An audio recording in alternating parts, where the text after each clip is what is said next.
This is William and Lonsdale, a podcast about the legal ecosystem in Victoria and the fascinating people and stories that make it tick. This week, your host Michael Green speaks with the delightful and singular Judge John Smallwood. John's life in the law began with the now defunct Articled Clerks course, saw him running back-to-back murder trials for over a decade, spending many years on circuit and in the Koori Court, and even included breaks early on to hitchhike around America and run a second-hand store in Richmond called the Zucchini Sisters. John was well known for his unique advocacy style, which he honed over many years.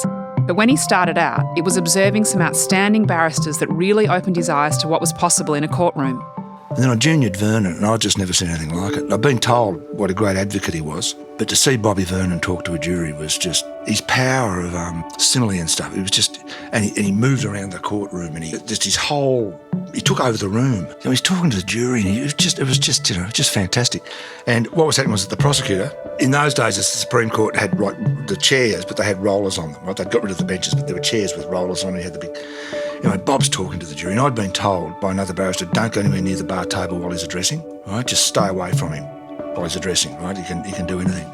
So he walks up to the prosecutor from behind, and the prosecutor's sitting there, the prosecutor's looking at the jury, he's only about 5 feet away, and Bob says to the jury, he says, ladies and gentlemen, he said, is that little man looking at you?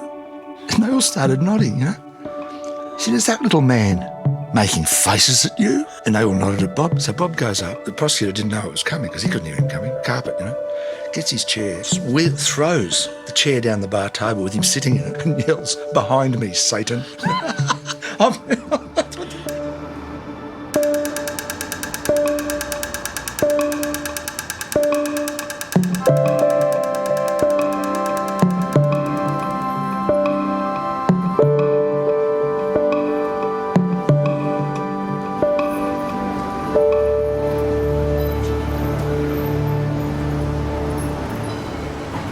Today our guest in Lives in the Law is His Honour John Smallwood of the County Court of Victoria.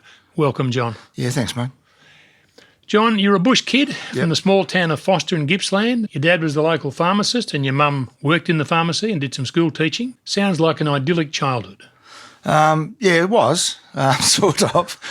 And then when I was sent to boarding school, and she all sort of changed there for a while. Look, primary school and stuff, I still got lots of mates from primary school, and it was just even my teenage years. I went to Xavier and got thrown out of there, as you probably know. But then I went down to St Pat's in Sale, and that was just it was basically a footy ground with some classrooms.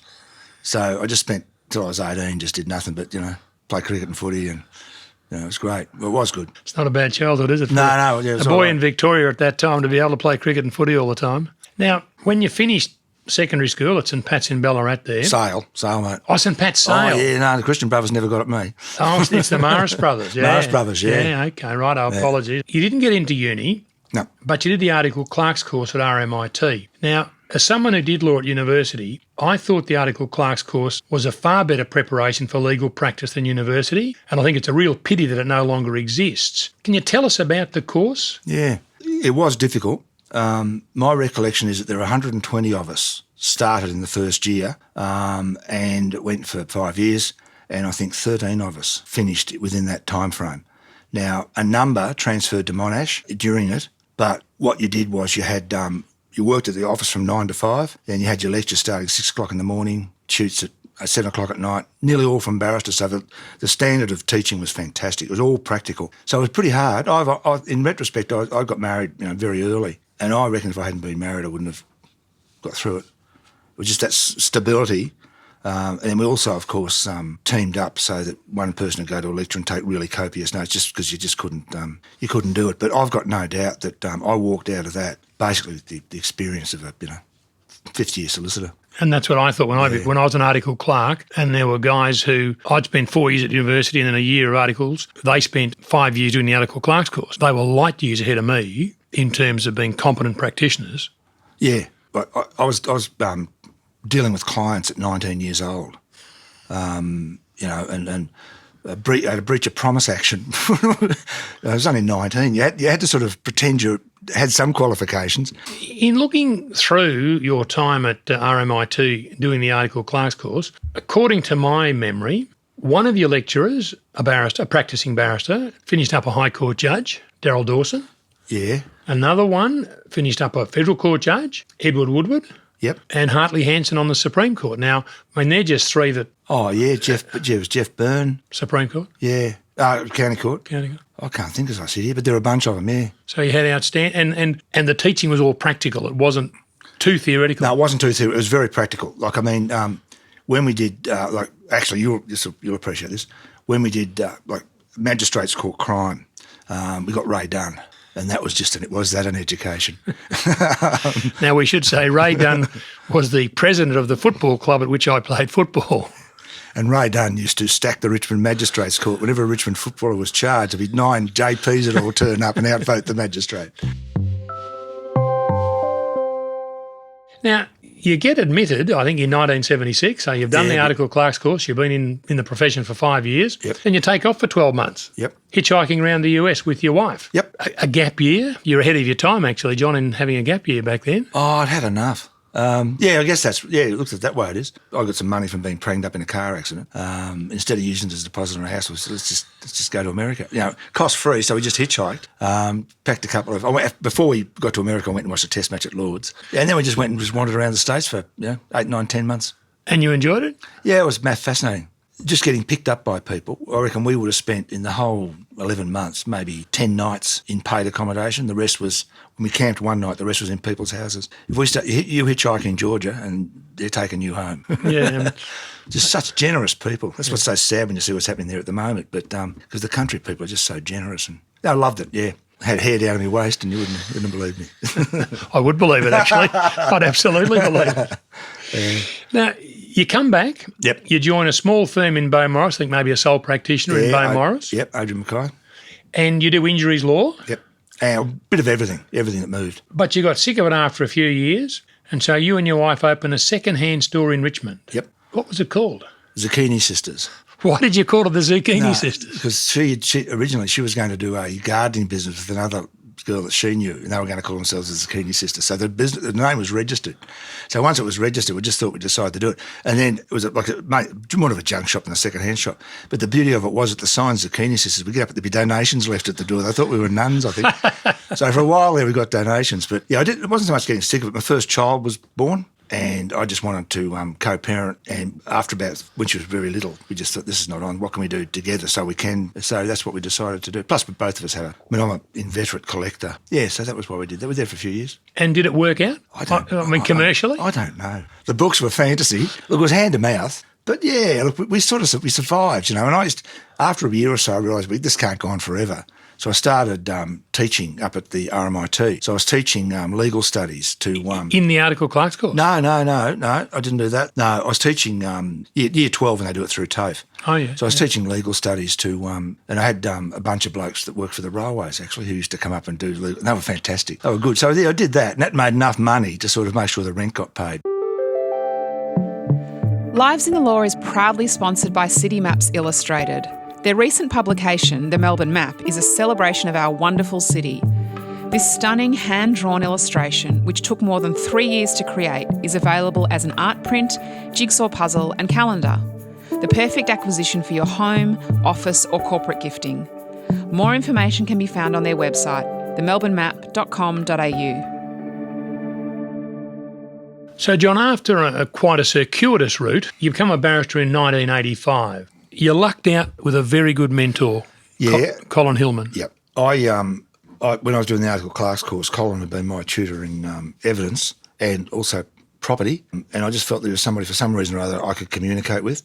His nickname at the bar, he'd gone to the bar to do equity, believe it or not, and he'd ended up doing crime, mainly prosecuting. His nickname was the Smiler because he didn't do it all that often. But the thing with Colin was that he was just meticulous and very, I think, almost proud of being a mentor in that reader's role. He would every night I would be given an area that you weren't taught about, you never did at uni. He might spend 2 hours with me teaching me how to tender documents. He might spend 2 hours with me explaining all the rules relating to records of interview, and basically wouldn't let me leave until he was satisfied that I understood. Colin was very meticulous and very almost mathematical about it in some ways, and he always made sure so that when I was on my feet in a courtroom, I never had to say, can you give me 5 minutes while I look it up? That practical on your feet stuff he taught me in that first 9 months so well. We did get on really well in the sense of just of understanding each other. And I mean, it was an element of choice because I knew I could learn from him, but I obviously had no idea how excellent he would be for me, and me able to listen to him. Because at that stage I was in my 30s. It wasn't as if I was a kid, and we were able to do it, and I understood what he was doing and had no difficulty with that sort of, literally stay 2 hours, 7 o'clock at night, just getting something right. And that's another example of something we've heard about before in this series, and that is the enormous spirit of generosity at the bar. There's an ethics at the bar that I think people just have no concept of. I can give you a really simple example of that. And Colin's ethics were, like everything else with him, meticulous. He barracked for Essendon, that was a bit of a problem. But Colin was prosecuting a murder trial, and Bob Kent was representing the accused. I'd been reading with Colin, so I'd watched him prepare it. He told me how he was going to prosecute it, what he thought Bob would do, and what he was going to try and do to counter it. He explained the whole way he was going to prosecute it to me. I said to Colin, how do you reckon Bob will go? He said, why don't you go and ask him? So the next day I went round, I sat down with Bob, and I said, look, I'm reading with Colin Hillman. He's explained to me how he's going to prosecute it, and I asked him what he thought you'd do. I said, can you tell me what you're going to do? And Bob said, yeah, of course. Bob explained the whole way he was going to run the defence to me. And neither of them said, don't tell the other bloke. They just knew I wouldn't. And I thought, this is just at this level, this is dead body stuff, They just they knew the rules, and they knew that I was old enough to know them. And I really recall that day, or 2 days. I went home and said to my wife, I love this place. I've only been there like a month. How did you get a start? I mean, it's not as if you've been practicing for 10 years, you've got a whole stack of contacts and people are going to brief you. I'm assuming a lot of the profession wouldn't have known John Smallwood. No, most. And so how did you get a start? I virtually knew nobody. I didn't get a brief for the first month. And the first brief I got was off my sister, and it was a smash and bash. And they still do smash and bash, I don't know. Smash and absolutely. They still do it in the magistrate's court? Absolutely. Oh, I didn't know. Yes, that was the first one. And then I was really lucky that I started to get work off Fitzroy Legal Service, got a lot of Fitzroy Legal Service, and then by dealing with them and finding out just how relaxed I felt with up at the Melbourne Magistrates Court with all the Deros and stuff like that. Then I started to get a lot of Aboriginal legal service, and then Slades and Parsons in St Kilda, and then Simon English. So, and then obviously with legal aid, started trials probably in 1987. I started doing trials, and from then on in it was pretty much all. That's pretty. I mean, 2 years at the bar and you're into trials. Yeah, I was 35 though. Yeah. It's one of the reasons that my eldest daughter didn't start actually practising until she's in her 30s, and she's going real well. I think there's just that maturity, you sort of, you've got kids and you see the world a bit differently. Yeah. You don't walk in with that gung-ho. Yeah, so I started doing trials then. And yeah, the trials went pretty much straight away. What I'd done before that was for 1 month, for 1 week in every month, I'd prosecute appeals for the Crown. Oh, yeah. That got me friends with the judges because I'd always leave them alone, I mean, you haven't got the reputation of being a prosecutor. No, I prosecuted murder trials, mate. Did you really? Yeah. I prosecuted a couple, but the first one, I was really worried about doing it, right, because of the crooks. At both stages I'd done, I don't know how many, but a lot of defence murder trials. And the Crown said, well, you do one? I said, yeah, okay. I'll have a go. Money was better. At that point, not anymore. So I said, yeah, I'll have a go at that. And I said, but you've got to guarantee me it's not going to get any publicity. Or it'll do me, out in the yards. So they promised me it wouldn't, and the next thing I know, it's on the bloody front page of the Herald Sun, prosecutor John Smallwood. So I was out at Pentridge on the weekend. To see a client, To see a client. And he said, oh, geez, that was funny. He said, how the Herald Sun got your name round the wrong the other day. They had you as the prosecutor, Johnny. And I said, yeah, I saw that. So that was there. So I didn't do a lot of it, but did a bit of it. Main thing with that was that I think from my point of view, as a defence barrister, it gave me the trust of a number of the county court judges that at those days mattered, and you'd remember them, Jimmy Gorman and, those guys, Leo Hart and those fellas, the really good criminal judges that existed then, McNabb, Nixon. But I'd be with them for a week, and they got to trust me. Yeah. So that when I was defending, they knew I was briefing to the point, and they let me go. So it had that sort of it had that effect. But from then on, from 87 on, it was pretty much all trials. You were briefed as junior to Bob Vernon in a murder trial in 1991. Yep.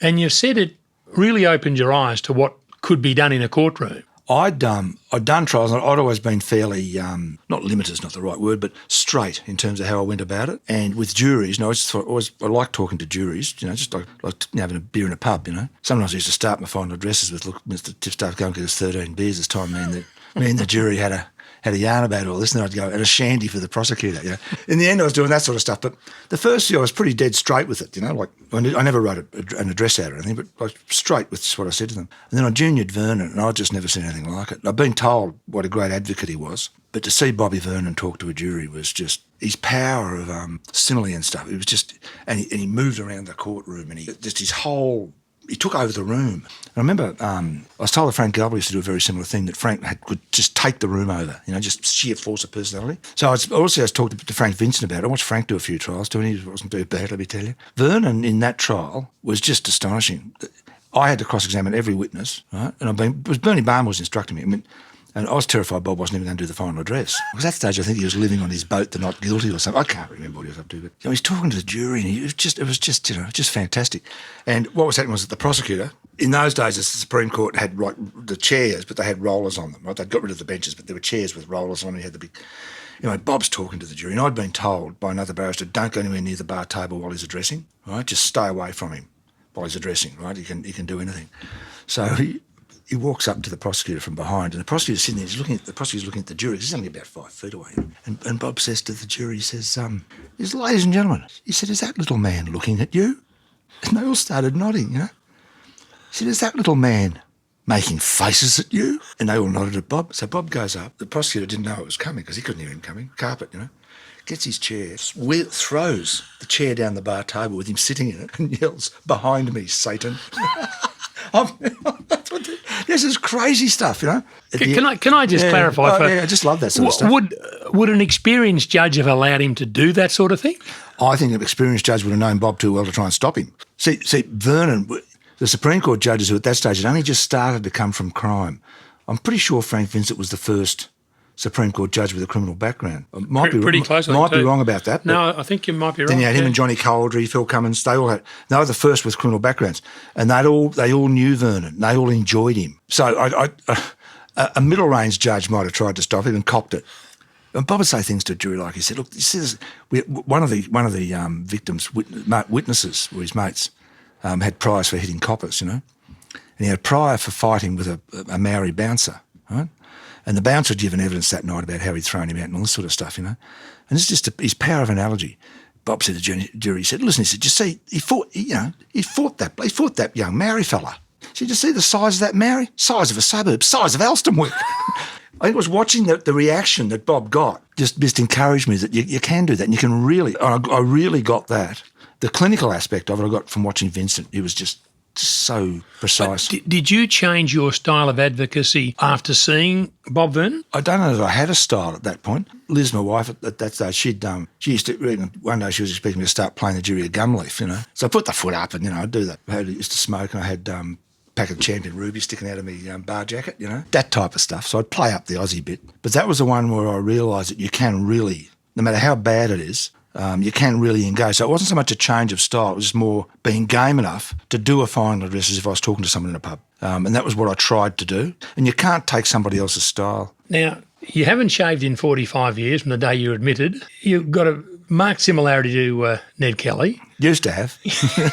I'm trying to get the old sea dog look now rather than the... But you talked about having a Bushranger approach to your advocacy. Yeah. What do you mean by that? Leo Hart once said to me years and years ago, every Australian male's got a bit of the Bushranger in, just that sense of renegade, And I always tried with a jury to sort of say, hey, look, it's okay, Get a jury to think, look, it's okay to be, it's okay to have sort of done the wrong thing. It's not as bad as it sounds. Yeah, there's sort of that to it, Getting a jury to feel comfortable with letting your client go. It was usually the hardest bit, to get them feel comfortable with it. Would never try that stuff on if they'd killed a kid or something. And in the end, I had to do a lot of them, and that's what made me stop. But when you had just sort of your punch-ups and just like a, Bushranger. I reckon Leo's right. Most Australian males got a bit of that. Knockabout. Yeah. Knockabout style. Yeah. Now, I read that in preparing your cases, you always eliminated, you never added. Yep. What does that mean, and why did you do it? The hardest thing for young defence barristers to get through their head is that they don't have to prove anything. They feel a need to prove. So that you start off with a Crown case. My whole focus would be, I'm not going to call any evidence. I called my client twice in 20 years because I had no defence without it. But they're the only 2 times I ever did it. And what you would do is you would just work out what the Crown needed. Because they've got to prove their case beyond a reasonable doubt. That's right. So what you're trying to do is work out which of the things they had to prove they were weakest on, and then try and eliminate, that is, get rid of that. Fence things in, encircle them so that you haven't got this amoeba type thing growing out around you, and you're putting out one bushfire at a time. So you're just making it as tight as you can, zeroing it, and so that I would never go in an area I didn't need to. Occasionally you might start a spot fire just to watch a prosecutor panic, but we'll send him down a burrow or something. But it was a precision thing, and of all the prosecutors I faced over the years, probably the two that were best at doing that, back to you, were Nige Parkinson, because Nige, he knew exactly what he had to prove, and that's what he set out to prove, and everything else you could forget about. And he was really difficult, and Graham Hicks. And Graham, who's now on the county court with you. Yeah, he's retired now. He just retired a little while ago, but Hicksy was like that too. He was banged, just straight at it. That's not to say the prosecutors didn't do their job properly. It's not what I'm saying at all, but Nigel and I once, I was talking about this yesterday to somebody, true story, Nigel and I once had a kid who'd stabbed a woman in a nursery. And Nigel and I sat down to work this out, and he was prosecuting it, obviously. We sat down and worked out what we needed and what we didn't need, and we could both be quite straight with each other. So when we worked out what we needed and what we didn't need, we ended up with no witnesses. I was admitting he stabbed her. Everything was getting admitted. So all we ended up was with the jury watching and listening to a record of interview and then deciding whether he meant to kill her or not. But yeah, that's what I mean by the refining it to what it's really about. And then you can talk to a jury about what it's really about, and you can focus on, look, it's okay. You can let him go. It's okay. You mightn't like it, but it's okay. William and Lonsdale is brought to you by Green's List, one of the leading multidisciplinary barristers lists in Australia. Green's List believe in promoting conversation around the ideas and issues that shape not only our legal system, but our wider community.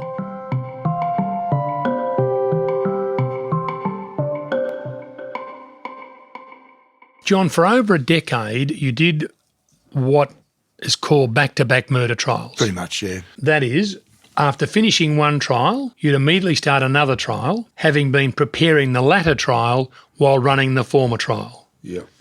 This must have been absolutely brutal for you. How did you do it, and what were the effects upon you? I did it at the expense of a lot of things. What I've always tried to do is I only have the one in my head at the one time. So I'm running a trial, I'll expel everything else from it. I would then, on weekend, it took up 7 days a week, 12 hours a day type of thing. It was more like a compartmentalising in my own head, so it didn't all get confusing. So I'd be running the one trial, and the other trial I'd be getting ready for, but not in an emotional sense. I used to have a real sense of commitment to that trial. So I'd look through it, and I'd prepare the second trial, but only technically. I'd look at the evidence, I'd see where I needed to go. So I'd have the battle plan drawn out. I would then also be running the trial that I'm running and emotionally committed to that one. When that one ended, Supreme Court judges were pretty good to me. If I lost, they'd usually give me a couple of days. They understood, they'd let me go. Give me a couple of days off type of thing. I would then prepare the next one. Now, murder trials tend to go at a relatively leisurely pace, if I can put it that way, so that I'd know in advance which witnesses were going to be called. I'd know which witnesses were a problem. So again, I've got my battle plan ready. So usually the first day or so of a murder trial, it's impaneling, openings. In those days, most defence barristers didn't open, but I did. Again, Supreme Court judges would let me do it. I only speak for 30 seconds. I used to call it station identification, I'm here to represent him and, we'll see how we travel. But the problem with that was that, and this is something I spoke about with Frank Vincent after I'd retired, actually, from the bar. It came at massive expense. Nothing else in your life seems that important. It reduced the important stuff. The kids that have a problem, yeah, all right, It certainly increased my drinking. I mean, seriously. So that it'd just be this total focusing, and unable to properly communicate with the kids and stuff like that. I mean, in the end, I tried to, but it cost. Again, I'm talking about Frank Vincent all the time, but he was one of my main mentors, really, even though I never read with him or anything. It was all with him as a judge and me as a barrister. When you run them like that, every time you walk out, win or lose, you leave a bit of yourself in there because you've committed emotionally. Did Frank say that to you? Yeah, he said that to me, yeah. He said to me one day after I'd lost a trial, and I was really quite stricken by it. I was sitting in the body of the court. I just froze in the body of the court. I was still there about 20 minutes after the court had emptied, and Frank just came down and just sat with me for about 10, 15 minutes and said, mate, you do what I did and it's going to do you.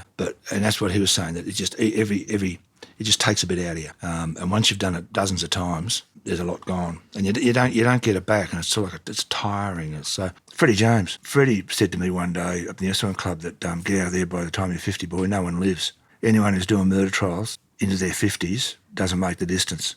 Vincent sort of said the same thing to me too. It's a young man's sport unless you don't care. If you care and you're hard and you're doing it, it's a young man's sport. So you're rescued from this, what could rightly be called a murderous work regime. Yeah.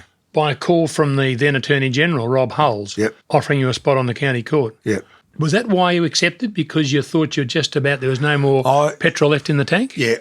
Look, I was tired, Michael, and it was making me sick, and I knew that. At that point in time, in the preceding 2 years, I'd probably done, 5 or 6 murders of little kids, and you'd have to sort of study the photos, and and that was really starting to get to me. I was starting to feel sick. Winning a trial was becoming a relief as opposed to a sense of achievement. Do you know what I mean? And anyway, Rob just rang up and said, "Mate, do you want to put the feet up? You don't look flash." Initially, I said, "Look, I'll have a think about it." And then I sort of sat down and I thought, logically, I was 50. I had no super. It's like most criminal barristers. You haven't got any super. And that played a part in it. One was the pension. I probably wouldn't have done it without that, I reckon. Which, I should point out, is very common for a lot of judges, except for that reason, to accept because of the judge's pension. Yeah, criminal law judges, yeah. Yeah. The civil, a lot of the civil barristers, it's a significant loss of income. But for the old legal aid hacks like myself, it's all right. So the pension's not, I don't reckon I would have done it without it. But realistically, I was tired and it was a change of direction. There was a security to it. I knew I would get time off. As a barrister, I had virtually I lived it. Don't worry about holidays. The whole holiday the next murder trial was going through my head, and it got rid of all that stuff. I mean, now I very rarely come out of the building at lunchtime. I work through lunchtimes just so I don't have to take anything home. And it's nearly 20 years now. But at that point, I was tired, and I reckon it was a one-way trip. Yeah, you'd had enough. I'd had enough, yeah. So it was a good decision. Yeah. For the past 12 years or so, you've been the judge in charge of the Koori Court. Yep. Can you tell us what the court is and how it's different from the normal criminal courts of the county court? Yeah, I'm not the judge in charge now. Haven't done it for a couple of years, but for about a decade I was. The first thing to understand is that the rule of law is exactly the same. In a mainstream courtroom, the barrister stands up and speaks on behalf of the accused. You have your Crown opening read out, victim impact statements read out. The barrister stands up and does a plea. You then have legal submissions and the judge hands down a sentence. The only difference that occurs in the Koori Court, and it's a big one, is that the accused comes out of the dock and comes and sits at the bar table. The judge sits in the middle. I used to just, like I am now, just in a shirt. Some judges wear, I don't know, I just let them all go. It was their business. Elder on either side. So these are elders from Aboriginal communities, yes. Yeah. An elder from the community of the accused? Try to. So that we started in Latrobe Valley. So at that point, there might have been, there were certainly local people. We might have had a couple of Yorta. Most of the elders were Gunai Kurnai. So they're all local elders who know the family history. If one of us is asked, name your relatives going outwards, you might get to about a dozen and start to struggle. They can give you 200. Almost never have I gone in down there with an accused that the elders didn't know something about them, their family, the mission. So they know who the person is. And they then, with me, I would just sort of explain a couple of things, like the courtroom's been smoked, that type of thing. Just signal for a fresh start. I'd make it very clear that I was the one who passed the sentence, not the elders, that they're just there to assist, to get information, to help him. Right? So the elders have no input into the sentencing of the accused? No. And can I just clarify, it's only for pleas, it's not for contests? That's right. Well, you couldn't do a contest. I mean, the local politics would get out of control. Yes. No, so it's only for plea. They've got to plead guilty and no sex offending. In the ones in the regional areas are much more powerful for a number of factors. Most of the regional ones are community-related ag-burgs, fights over things. The Melbourne ones all tended to be ISARM robberies. Really? So the ones in as you say in the regions are a burglary of a home with violence or something. Yeah, that's that type of thing. Yeah. The ones in Melbourne, and these are gross generalisations, but the ones in Melbourne tend to be more the ice-affected 20-year-old sticking up the 7-Eleven, with the syringe, that type of thing. Yeah. And jumping from no prize to a stick-up, and I still worked well. The Koori Court still worked well, but we were cornered. It gave us no chance of rehabilitative sentencing, if you know what I mean, because the offending was just too serious. Yeah. So that I would just say who I was, introduce everyone around the table, then just leave it to the elders, and they would tag team. With the Koori Court officer, we'd work out whether you needed 2 female elders or a male and a female or 2 men or whatever it might be, and there'd be stuff that they wouldn't tell me, obviously, about blackfella stuff. That's none of my business. Yep. And we work that way. Now, what they'll do is that they will, there's a communication. They showed me the body language to use, never fold your arms, this type of thing. Just sit back in your seat like that. I'd always push my seat back, let the elders come forward. And I'd say to the kid, listen, I'm the gov, mate, I know that. You don't have to talk to me. It's not a parole board meeting, you talk to the elders. And then they'll start talking to them and their eyes just fix in. And so when you say their eyes fix in, we often see, I guess on television, where Indigenous people in that sort of a situation, that their eyes will be to the ground and they won't engage with authority. Yes, exactly. The Koori Court is different to that? Very much. I tend to find that by the end of the conversation, they will make eye contact with me. It's a respect thing, also a shyness thing, but the younger ones won't look into the eyes of an older one. But I tell you what, at the table they do. When you get those elders, that's not that's a bang. The need and seeing their faces as they talk to the elders, that they need stuff. They need their culture is what they need. You'll often have extreme violence as a child. You'll often have very, very dysfunctional families, alcoholism and the like. You'll nearly always have sorry business that's never been dealt with. Sorry, what is sorry business? Death in a family.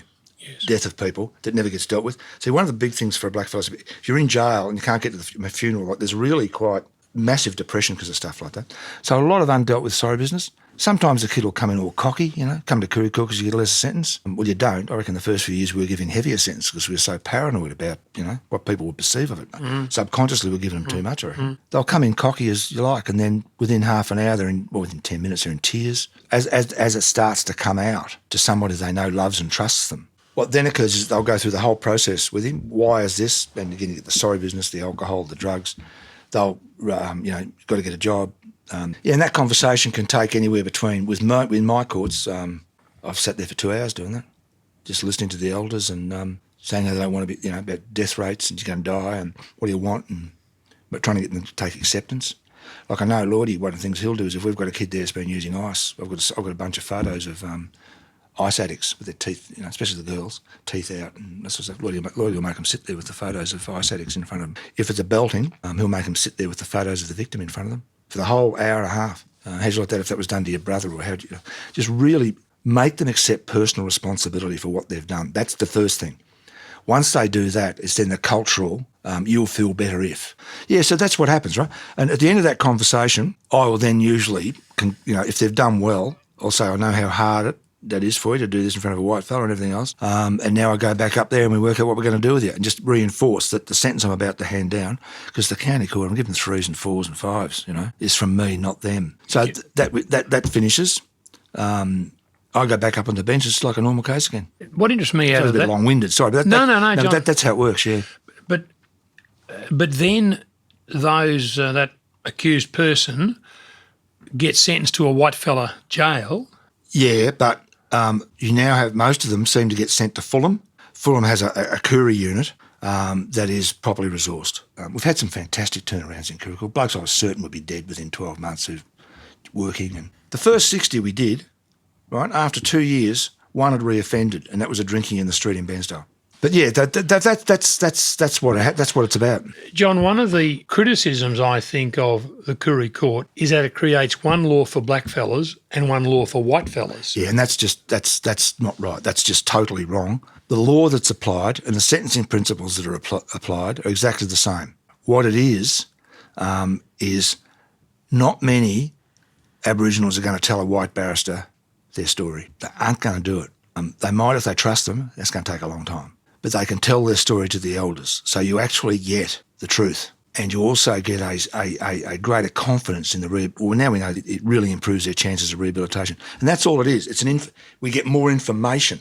I know people have this sense of one law for them. It's not that at all. It's a means of obtaining information. And from the community's point of view, you don't want these blokes offending again. We're all that's right. That's a criticism that's been levelled plenty of times in media and everything else, and it's just wrong. John, it started in the Latrobe Valley. Yep. To where is it spread now? The Koori Court, where does it sit and how often does it sit? We were first at Latrobe Valley. We then incorporated Bairnsdale into that, because what we found was that the Bairnsdale people had to get them all. That's all very well for you and me, mate, but they, no one's got a driver's licence, no money for the train, it's not that easy. So anyway, then we did start doing Bairnsdale so that families could come, and that changed everything. We had 30 people in the room. Next was Melbourne, then Shepparton, then Mildura.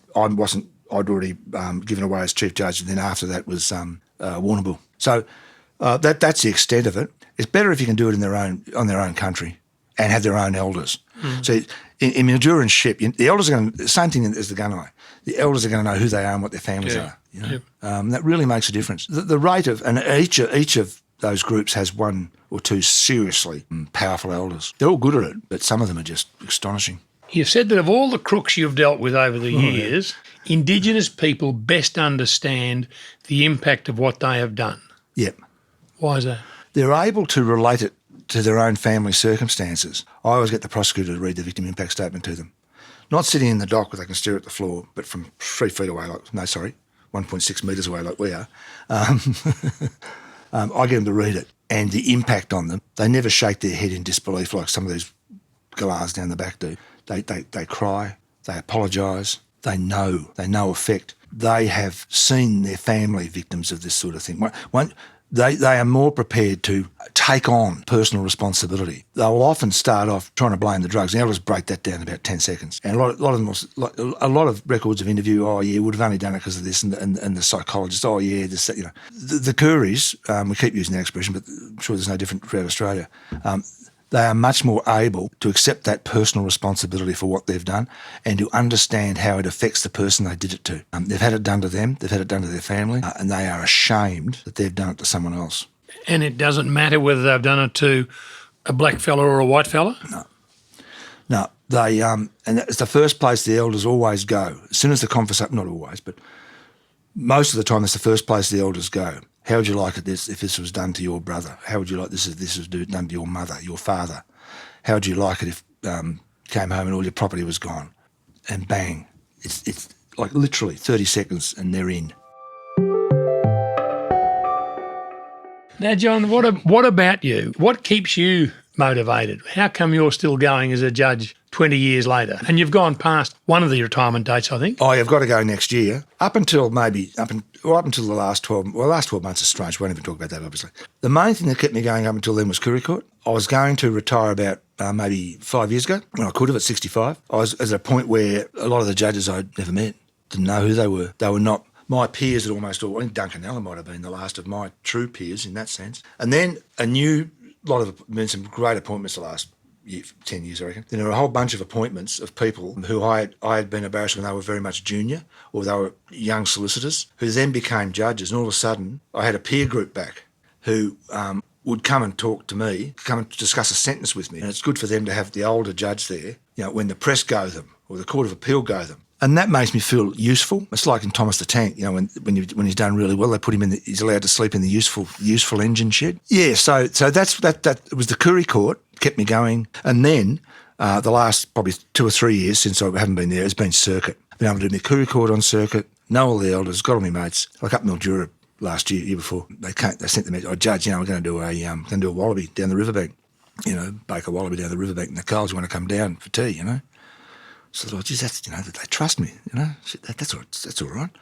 So I sent the message back, no worries, fellas, you know what, you know, they tell me, 8 o'clock. Anyway, I was talking to somebody up in Mildura, one of the local black fellas. And I said, I said, that's just, you know, I just feel really good about it. He said, Judge, they only want you down there so the coppers won't turn up. I was stricken. And that sounds true. No, Absolutely true. I love that stuff. I just love that stuff. But yeah, so circuits kept me going. I enjoy getting to know, and I always make a point of getting to know the registry staff, find out what their problems are. Always make a point of finding out what the local coppers' problems are. Often there's a real sense of team effort, I suppose, out of all that. Getting to know the local practitioners, you know, a few beers with the local practitioners. Most of the barristers who go on circuit I've known for a long time. We all get on well, understand and their instructors usually. So it's a social sort of thing, and it's also I always make a real point of talking to the local schools, go to the school, just sort of, you know, humanise the system. And a lot of those country kids wouldn't even think about a tertiary education, wouldn't even cross their minds. You know, I mean, it's a great thing to do. Yeah, so that's what nowadays really. It's circuit that keeps me going. But yeah, so that I mean, I don't know how much longer, mate. You reach a point. John, it's been an absolute privilege having you here today, and for us to learn particularly about the Koori Court is a very valuable experience for us and anyone who listens to this podcast. Thank you very much. No problems, mate. Good luck with it all.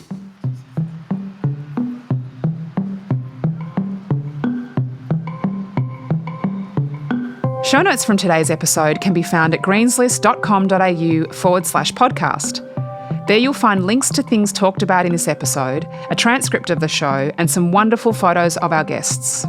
If you're enjoying Lives in the Law, please tell your networks and subscribe, rate and review the show. It really helps others find out about us. Your host is former lawyer and Greens List clerk Michael Green. Our show is produced by me, Catherine Green, mixed and mastered by Windmill Audio, and recorded by Alex McFarlane, who also wrote and performed all the music for the series. With COVID restrictions limiting numbers inside the County Court of Victoria, we are currently recording our shows at Owen Dixon Chambers, on the corner of William and Lonsdale Streets in our beautiful city of Melbourne. We acknowledge the Wurundjeri people of the Kulin Nation as the traditional custodians of this land and pay our respect to their elders past and present. There is no doubt that conversations about justice have been taking place on this land for thousands of years, and we are privileged to continue the discussion here today.